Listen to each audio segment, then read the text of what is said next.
I've always had this dream to write a book. It's been on my bucket list or dream list. Thank you. There's my book. It's always been on my dream list or bucket list since I was a little girl. And you know what? The pandemic just finally kicked my butt into gear. Like, why not now? Mhm.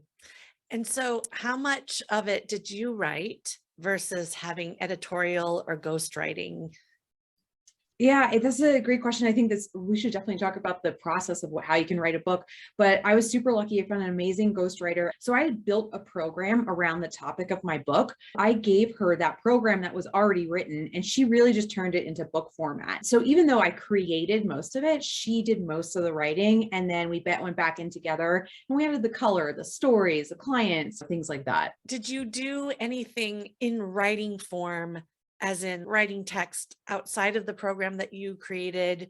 Did she interview you? What was the process like in working with her?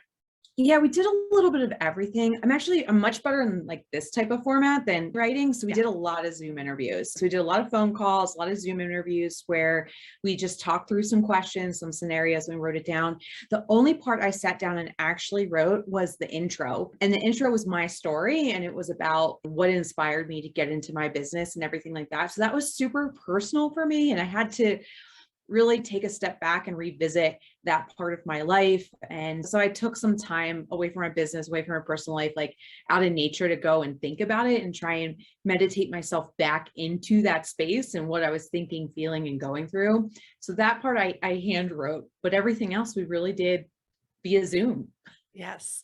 I'm a big proponent of entrepreneurs publishing books, and I have so many questions because I know the answer to some of them from my own experience, but I want the people listening to know what it's like, the reality of you and your book process. So when you decided to write the book, not to the day, but about how long from the time you decided to the day it was published? Yeah. So we'll do this in two parts. So the day I decided to write the book to the time it was published was probably about 2 years. But the day I decided to get serious and get some help around it to the day it was published was 6. To the day I turned it into the publisher was about 5.5 months. Wow. And I would say all the time between that 2 years and 5 months, there wasn't a whole lot that got done on my own. So I am busy. I run companies, and it was funny because I was taking on this project thinking I need to do all of this myself, like it's my baby, this book, and I never got any of it done. And as soon as I engaged help, the process went so much faster. Yeah, it is amazing. It does take a small village. So how did you source and qualify the person that helped you co-write the book? So I think most people know or have listened to our other talk. We're an entrepreneurs organization together. So I did a little bit of my network research, was just asking around, asked for referrals and recommendations, and I'm part of a speakers group through EO. And one of my fellow speakers had recommended a speaking coach who recommended a ghostwriter. And I only interviewed one other person besides Anne Mary, who was the ghostwriter and my co-author on my book. And one, we're both from like Southern New Jersey, Delaware. So we just connected on that. But what I loved about Anne Mary is when I told her about the book, I have this friend that owns a small business and they were thinking about exiting, and I'm going to write the book for that person. So I loved her approach where she was like, I'm going to write this book for, let's call this person Susan. I'm going to write this book for Susan. And I'm talking to Susan when I'm writing that book. And I was like, yes, that's exactly what I want to be talking to my avatar. I want to be talking to the person that I would be working with in the future. So that's what really hooked me on her. I love that approach that she used. And she does that for every book that she writes. I hope I'm not like giving away her secrets, but she finds somebody in her inner circle that fits her co-author's avatar. And that's how she develops her writing process and her voice. That is so important to have that understanding. There's also a psychology to laying out a book, especially a subject matter topic or how-to book. I don't have that skill yet. And if I were to write that kind of book, I would reach out to someone that had all of that information, because there's no point in people like us, the entrepreneurs that are doing other businesses, to learn this finely tuned craft on our Yeah. own, not necessary. And then as far as, I think you have her as a, yes, you have with. So is she credited in Amazon as a co-author?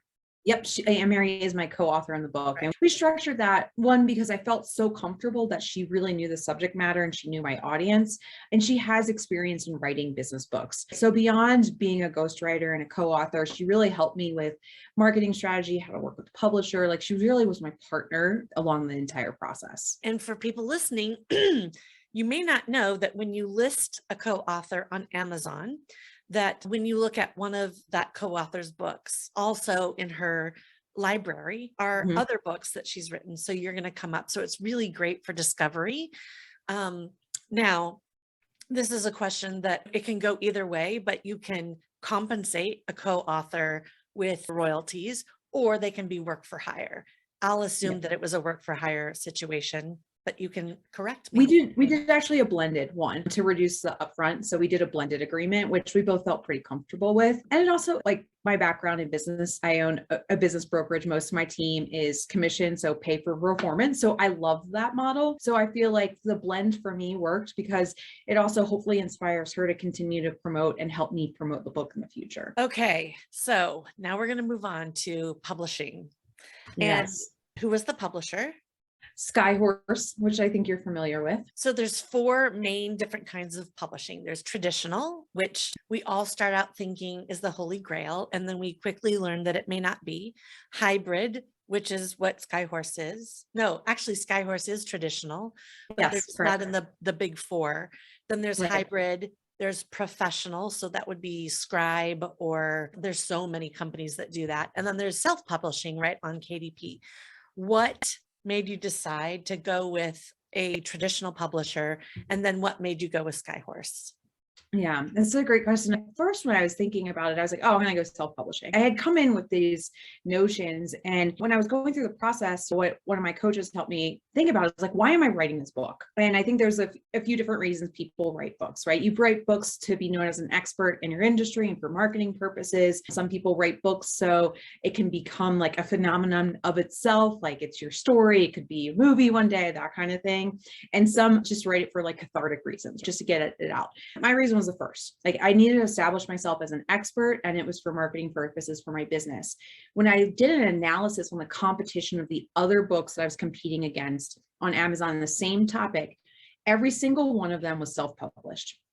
And now look, there's a lot of great authors in my space. Preparing to sell a business is not, it's not really some complex process. So what I'm saying is not going to be drastically different than one of my competitors. So when I was looking, how do I set myself apart? The answer was to go traditional publishing. Now, being a niche audience, I'm talking to small business owners who are preparing for sale. That's not a big audience. So typically, like a traditional publisher would not be really interested in that, and especially not the big four. And especially when I come to them and saying, oh, I'm not doing this to get the New York Times bestseller and sell millions of copies. I just want that. And most publishers would be like, that's what we want out of this relationship. Skyhorse, they have a really great business division that has worked with a lot of business authors and small business authors, and they're familiar with this strategy and this reason of why for publishing. So they're a lot more flexible to work with, I think, in these smaller niche publications. So that's why I went with them. They weren't looking for me to have some million-person audience on Instagram, and they weren't looking for me to buy 10,000 copies of my own book. They really understood my strategy, and they had done similar strategies for other authors previously. Do you have an estimate of what number they hope you sell, which is totally different from the number that you hope, but Yeah, exactly. So you probably heard this too, Natasha, but I was shocked that most books never even sell 1,000 copies. most books So, don't sell 250 in the lifetime of their book. oh my God. So they told me success in their book, no pun intended, was 1,000 copies. So if we can sell 1,000 copies, which I think we did more than that on our launch day, so that was amazing. But if we can sell 1,000 copies, it was a success. Obviously, like I came in visionary entrepreneur, and I'm like, oh, I think we could sell 50,000 copies, right? Over the lifetime. So yes, my number is drastically different, but that was something that really shocked me. And I didn't even know 250 copies. So it was like a relief in a way. I thought they were going to want me to sell like 50,000, 100,000 copies. So like, Right. if you sell 1,000, we'll consider you a success. And I was like, Wow. oh, I can do that. So I will not ask you specific numbers because I think it is, we didn't talk about this before and I don't want to spring it on you, but were you given an advance of any sort and then you get Yes. royalties later. Yeah. But it was a really small advance. It's Like I amazing talked that you about. got an advance for Yeah. the expectation of 1,000 books like that. Like, good for you, Tony, for doing that with authors. Yeah. Yeah. It was a low advance, and I used it a lot to offset some of the costs that we had going on with the books. I wasn't really focused on the advance. And it is funny, I think, and you're more in the publishing industry than I am, Natasha, knowing what's going on, but the advances are going away so fast that I was shocked that they even offered one at all. But we do have a royalty structure on the back end. And to get the attention of a Skyhorse publisher, it's not as difficult as some of the other publishers where you have to have a literary agent. You have to have spent $45,000 to $60,000 on a proposal. You have to prove to them that you can sell your book so that they can. It doesn't make any sense anymore. It's antiquated. But did you have a literary agent or someone that was a conduit between you and Skyhorse? Yeah, and I think this goes back to our network with EO, right? So the speaking coach I was working with knew someone at Skyhorse. It was simple as picking up a phone. Honestly, the deal was done in, I think, less than 2 weeks. But it goes to show that your network really can be super powerful in these situations, because I think it was a much faster entry, even into it was like a Skyhorse for me, than I ever expected. Like I thought, oh, I'm gonna have to have a literary agent do this proposal and everything. And it ended up being like an introductory phone call and a 1 paragraph summary. And they're like, cool, we're good to go. Right. That's wonderful. So we talked a little bit about why you wrote the book, but I want to expand upon that a bit. What are the goals? So number of book, let's just say it out loud. No one's counting on money made from the book as revenue. There is some, but that should not be your focus if you're writing a book as an entrepreneur. I think it really starts humming in fiction, or if you're a Totally. celebrity. And the goals for speaking, maybe your speaking fee, how many clients, do you have some of those metrics that you set in place? And do you think you're going to make them, and when? So that's about 7 questions for you to answer. Oh, so I think I'll start with the goal of the actual book. So my main business is called Exit Factor, and we run a mastermind and online program about helping people get ready to sell their business. And it's really about maximizing their business value, so efficiency and profitability. When I was thinking about a lead magnet or the top of the funnel, it's really hard to digest everything we do in that 1 or 2 year program together into a 2-page PDF report. So I'm thinking, like, how can I, not necessarily lead magnet, but how can I have a top of the funnel thing that really demonstrates the results we can get for our clients and the layout of the program? And it just made sense that we would do a book. And you have a copy of the book. It's only about like 150 pages. It's not a long book, but that's why it made sense. And that's how it fits into my entire marketing strategy.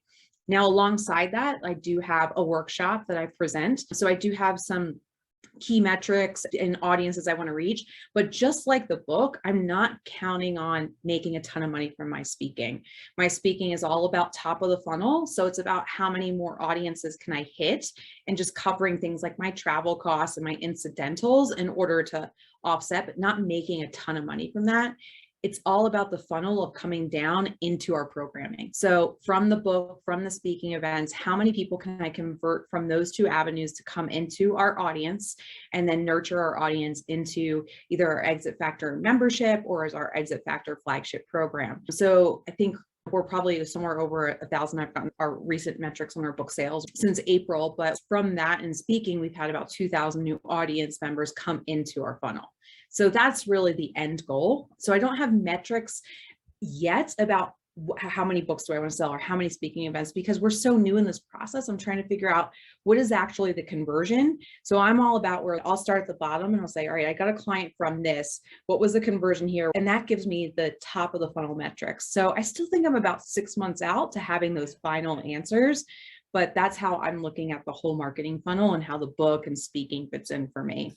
I like that you didn't put out cemented metrics and then just beat your head against a wall to meet them, that you understood that you had to wait and weigh and measure to figure out what the points are to look at. So I think that's a really great idea. So many questions. So you want people to come into your course, right? But you're still a business broker, or you still own. So then those people can then continue down the pipeline of the funnel and you can help them sell or buy a business. So it's a Yeah. pretty long tail and it's education the whole way, which is really, I think, just brilliant. There are some people that write books in order to start a business from. So you are writing a book to help elevate and extend your offerings. Brilliant. Yeah, I actually did it backwards, but you hit the nail on the head, Natasha. So I own a number of business brokerage offices that now my role is chair of the board. So I'm not involved in them anymore. But through one of the other EO programs that we're in together, EMP, a couple of years ago, we had Verna Harnish come in and another gentleman, and we talked about the X factor, or what is the factor that's holding you back in your business. And I'm sitting there, I'm like, mine's super simple. It's a lead funnel, because from a business broker, you just have people that come to you like the day they want to sell or they're burnout in their business. And my epiphany was, what if I can get those people 6 months in advance, a year in advance? Could I then provide them more value where they get more value for their company? I get the lead earlier to establish a relationship. So we backed all the way into this. So this is starting into the spring of 2019 where my wheels got turning. So I already had the end product, which is the business brokerage commissions. And I just kept going further. So then we did the program, and then we did the speaking, and then we did the book. And it's all about expanding the long tail and a long-term pipeline. And now we've broken off the two companies. So now Exit Factor is a nurturing company for other business brokers too. So not only are we providing leads down the pipeline for my offices, but we're providing it to about another 150 offices across the country. Wow. As I refer you to anybody that is talking about selling or buying a business. And I think when I make that recommendation, before you had the book, it was solid as a rock. And I believed in it. And I think the people reaching out to you could look at your website and your credentials and also believe in you. But now you have a book, and it really just exponentially elevates you. Sometimes a person doesn't even have to read it, just that you have it. Now, let me ask you this. I'm holding a hardbound book. Why did you publish hardbound instead of just paperback or just Kindle? And do you have an Audible version? Yeah, so we do have a Kindle version. It was important to me that we had an actual whole book. Like this book, the first 5 chapters is all content. And then the last 5 chapters is lists, and lists what are the top 10 things you need to know about SBA financing and things. So I really, just like how I speak is all about workshopping and lots of tactical, I wanted my book to be a guide that's used over time. So I use my program to help get my businesses ready for sale. So even my personal copy, I have notes and post-its and everything in there of different ideas and highlights of how I can increase the value of my personal businesses. And I wanted that. I wanted it to be a user manual for business owners. And so to answer your question about the hardbound is when I really use a book, if it's not a hardback, it gets destroyed over time. Sometimes it's by my dog, sometimes it's by my son, sometimes it's just by me because I'm throwing it everywhere. So I find that the hard covers, they hold up better over time. You can't do things like if I'm on the beach and I'm reading a fiction book, I like to fold it back and things like that. But for me, that was a different purpose in this. And I was like, I want this to be a durable manual that business owners are going to refer back to, not just over weeks or months, but years down the road. It's likely to stay on my bookshelf also as a reference as I'm talking with other entrepreneurs. I can pull it right off. And quite honestly, if it was only available in paperback, it may make its way to the bookshelf or somewhere else. Okay, let's see what else I want to know. I want to know so many things. How are you marketing? Oh, and you asked about Audible too. And Audible is in the plan, but it wasn't because of how I want it to be used. It wasn't one of the things I wanted to launch with.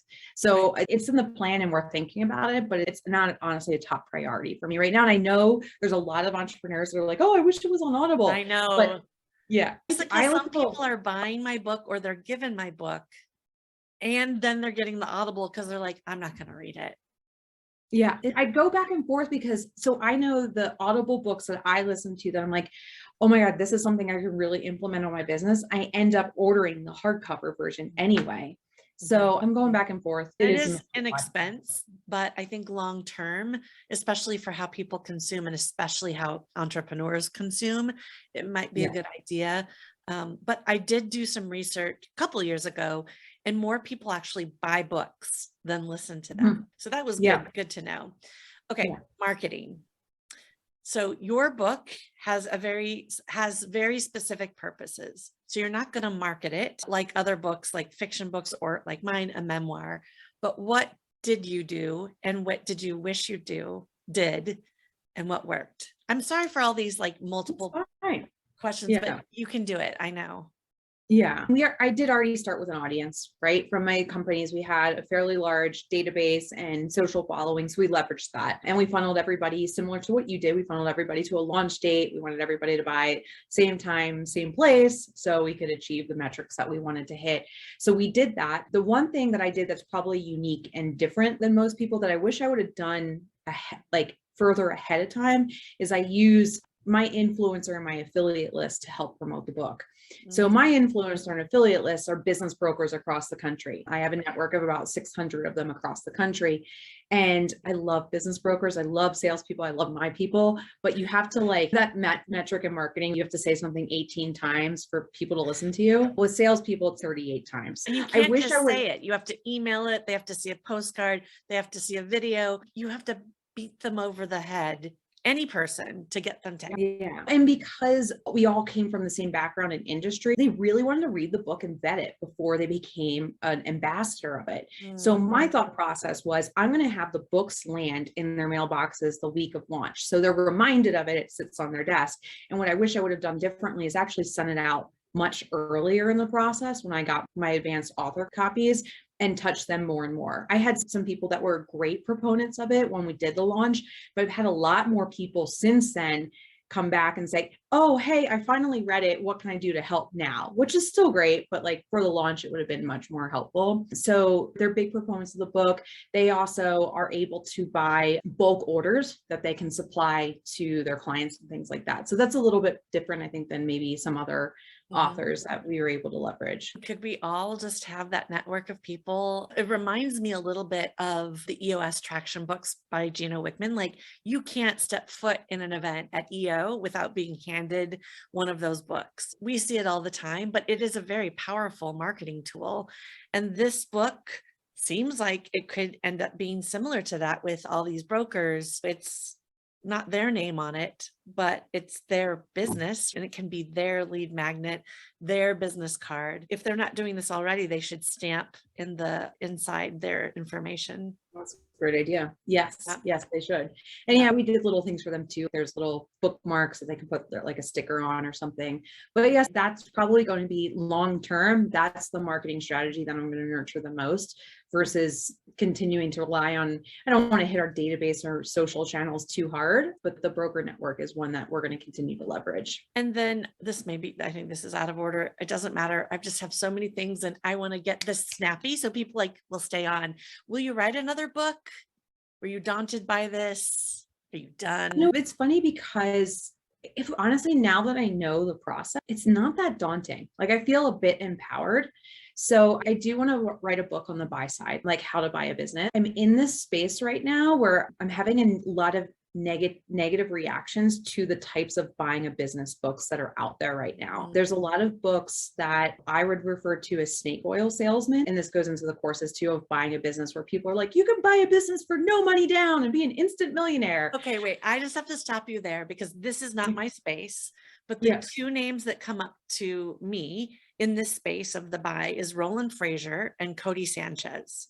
Have I hit the like big two? Yeah, you've hit the big two. And we'll just leave their names there. I'm not saying that they belong in that category that you just described, but those are the two names that come up. They've got their social media, their messaging, their marketing down, and they couldn't be more different from each other. Yeah. Right? Yeah, totally. From a personality standpoint. Yeah. So that's where I struggle a little bit right now is because there's a lot of information out there that's not accurate. There's a lot of information that's based on what individual entrepreneurs have done in their deals versus our experience of selling thousands of businesses of what actually happens in the marketplace. And we talk about this with sellers too. It's like a lot of the information out there is about these unicorn transactions that rarely happen versus what happens reality day to day. My view has always been realistic. Right now, I'm not sure if my view and my message is going to cut through the noise of the perfect unicorn transaction that, to be quite frank, does not exist. Yeah, So you'd have to I'm be like, these people are saying this, but this is, and that's a tough line to cross. so part of this is timing, and there's a lot of voices and noise out there in the buying the business space right now, and I don't think timing is on my side. And look, I just released my last book. We've got a lot of work to Too do. soon, I know. Soon. I've got a 7-month-old at home. So there's Yeah. a lot of reasons where the timing is not right now, but it is going to be released in the future. I'm just not sure when. That's great to hear. What are the obstacles for other writers that you should warn them to be wary of that you experience? We talked about a little bit, but like doing it on your own. I see a lot of people do this. I have a really close friend and mentor that if he listens to this, he'll know exactly who I'm talking about. But he was working on his book for years and finally pulled the trigger with a ghostwriter and had it done within 2 or 3 months. So I think that's a hurdle. And look, some of us, especially for entrepreneurs, we like control. We like to control the process, but there's a lot that goes into this. And I think too, having a ghostwriter or a partner in the process to help pull the content out of you, super helpful. Someone showing you your blind spot, right? And also reflecting, like, you may not realize that some of this information and your tone and your voice is so important for other people to know. And if somebody else is working with you, they can say, you know what, Jessica, you're amazing at this. You probably don't know it, but your readers need to hear this. And you can't get that when you're looking at yourself. No, and you need somebody to be like, no, this is really good. And I think, oh, go ahead. No, I was going to think that the other big hurdle is just budget, right? You can write a book super cheap. You can publish it on Amazon super cheap. But I think about this is if you're only going to publish 1 or 2 books in your lifetime, it's part of your legacy. Do it well and give yourself the time and budget to do that. Agree. So the book is Getting the Most for Selling Your Business, How to Get Top Dollar for the Company You've Nurtured for Years.